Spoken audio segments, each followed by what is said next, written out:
ನಮಸ್ಕಾರ, ನಾನು ನಿಮ್ಮ ಡಿ.ಎಂ. ಗೌಡ. 400 ಸ್ಥಾನ ಗೆಲ್ಲುತ್ತಾ ಬಿಜೆಪಿ, ಮೋದಿ ಘೋಷಣೆ ನಿಜವಾಗುತ್ತಾ? ರಾಮನ ನಾಡಿನಲ್ಲಿ ಮೋದಿ ಲೆಕ್ಕ ಉಲ್ಟಾ. ಉತ್ತರದ ರಾಜ್ಯಗಳಲ್ಲಿ ಭಾರತೀಯ ಜನತಾ ಪಕ್ಷಕ್ಕೆ ತೀವ್ರ ಪೈಪೋಟಿ ಎದುರಾಗಲಿದೆ. ಹೌದು, 2014 ಮತ್ತು 2019ರಲ್ಲಿ ಉತ್ತರದ ರಾಜ್ಯಗಳಲ್ಲಿ ಬಿಜೆಪಿಗೆ ವ್ಯಕ್ತವಾದ ಅಭೂತಪೂರ್ವ ಬೆಂಬಲ ಈ ಬಾರಿ ಸಿಗುವುದು ಅನುಮಾನ ಎಂದು ಮಾಧ್ಯಮಗಳ ಆದಿಯಾಗಿ ಚುನಾವಣಾ ಪೂರ್ವ ಸಮೀಕ್ಷೆಗಳು ಭವಿಷ್ಯ ನುಡಿಯುತ್ತಿವೆ.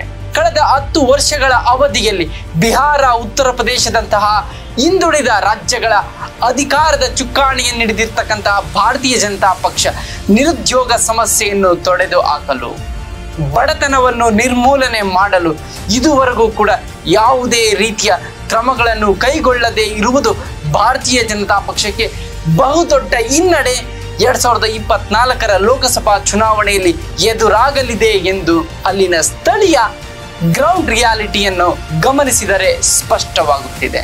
80 ಲೋಕಸಭಾ ಕ್ಷೇತ್ರಗಳಿರ್ತಕ್ಕಂತಹ ಉತ್ತರ ಪ್ರದೇಶ ರಾಜ್ಯದಲ್ಲಿ ಕಳೆದ ಲೋಕಸಭಾ ಚುನಾವಣೆಯಲ್ಲಿ 62 ಸ್ಥಾನಗಳನ್ನು ಗೆದ್ದು ದಾಖಲೆಯ 303 ಸ್ಥಾನಗಳಿಗೆ ಬಹುದೊಡ್ಡ ಕೊಡುಗೆಯನ್ನು ನೀಡಿರತಕ್ಕಂತಹ ಉತ್ತರ ಪ್ರದೇಶ ರಾಜ್ಯದಲ್ಲಿ ಈ ಬಾರಿ ಭಾರತೀಯ ಜನತಾ ಪಕ್ಷ ಇರುವ 62 ಸ್ಥಾನಗಳನ್ನು ಗೆಲ್ಲುವುದು ಅನುಮಾನ. 62 ಸ್ಥಾನಗಳ ಪೈಕಿ 10ಕ್ಕೂ ಅಧಿಕ ಸ್ಥಾನಗಳನ್ನು ಈ ಬಾರಿಯ ಚುನಾವಣೆಯಲ್ಲಿ ಕಳೆದುಕೊಳ್ಳಲಿದೆ ಎಂದು ಚುನಾವಣಾ ಪೂರ್ವ ಸಮೀಕ್ಷೆಗಳು ಮತ್ತು ಅಲ್ಲಿನ ಸ್ಥಳೀಯ ವಾತಾವರಣವನ್ನು ಗಮನಿಸಿದಾಗ ಸ್ಪಷ್ಟವಾಗುತ್ತಿದೆ.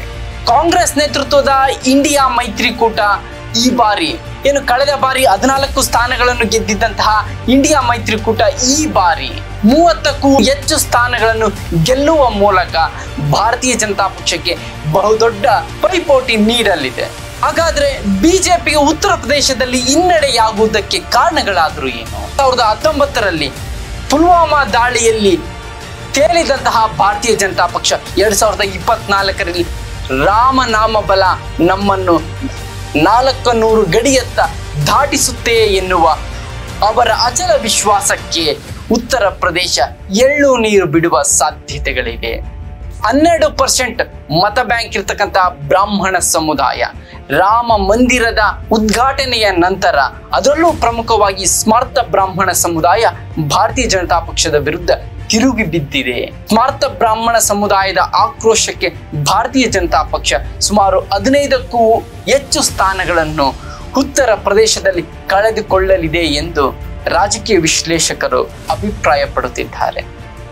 ಕಾನೂನು ಸುವ್ಯವಸ್ಥೆ ಉತ್ತರ ಪ್ರದೇಶದಲ್ಲಿ ಹದಗೆಟ್ಟಿದೆ. ಈ ಎಲ್ಲ ಅಂಶಗಳ ಹಿನ್ನೆಲೆಯಲ್ಲಿ ಉತ್ತರ ಪ್ರದೇಶ ರಾಜ್ಯದಲ್ಲಿ ಬಿಜೆಪಿಗೆ ಬಹುದೊಡ್ಡ ರಾಜಕೀಯ ಹಿನ್ನಡೆಯಾಗುವ ಸಾಧ್ಯತೆಗಳೇ ಹೆಚ್ಚು. ಬಿಹಾರ ಈ ಬಾರಿಯ ಲೋಕಸಭಾ ಚುನಾವಣೆಯಲ್ಲಿ ಇರುವ 17 ಸ್ಥಾನಗಳನ್ನು ಉಳಿಸಿಕೊಳ್ಳುತ್ತಾ? ಹೌದು, ಈಗೊಂದು ಪ್ರಶ್ನೆ ಬಿಹಾರ ರಾಜಕಾರಣದಲ್ಲಿ ನಡೆಯುತ್ತಿರುವ ಬೆಳವಣಿಗೆಗಳನ್ನು ಗಮನಿಸಿದರೆ ಸ್ಪಷ್ಟವಾಗುತ್ತಿದೆ.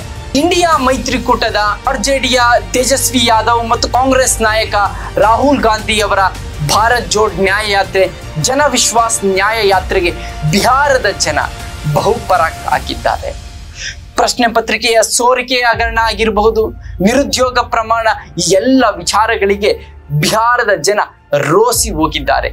23 ವರ್ಷಗಳ ನಿತೀಶ್ ಕುಮಾರ್ ಅವರ ಬಿಹಾರದ ಆಡಳಿತಕ್ಕೆ ಅಲ್ಲಿನ ಸ್ಥಳೀಯ ಸಮಸ್ಯೆಗಳೇ ಗೌಣವಾಗಿ ನಿರುದ್ಯೋಗ ತಾಂಡವವಾಡುತ್ತಿದೆ.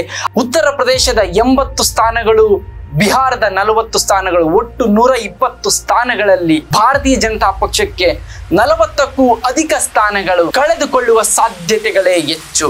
ಈ ಸ್ಥಾನಗಳು ಇಂಡಿಯಾ ಮೈತ್ರಿಕೂಟಕ್ಕೆ ವರ್ಗಾವಣೆಯಾದರೆ ಕನಸು ಕಾಣುತ್ತಿರುವ ಭಾರತೀಯ ಜನತಾ ಪಕ್ಷದ 400 ಸ್ಥಾನಗಳು ಒತ್ತಟ್ಟಿಗಿರಲಿ, 200 ಸ್ಥಾನಗಳು ಗೆಲ್ಲುವುದು ಕೂಡ ಅನುಮಾನವಾಗಲಿದೆ.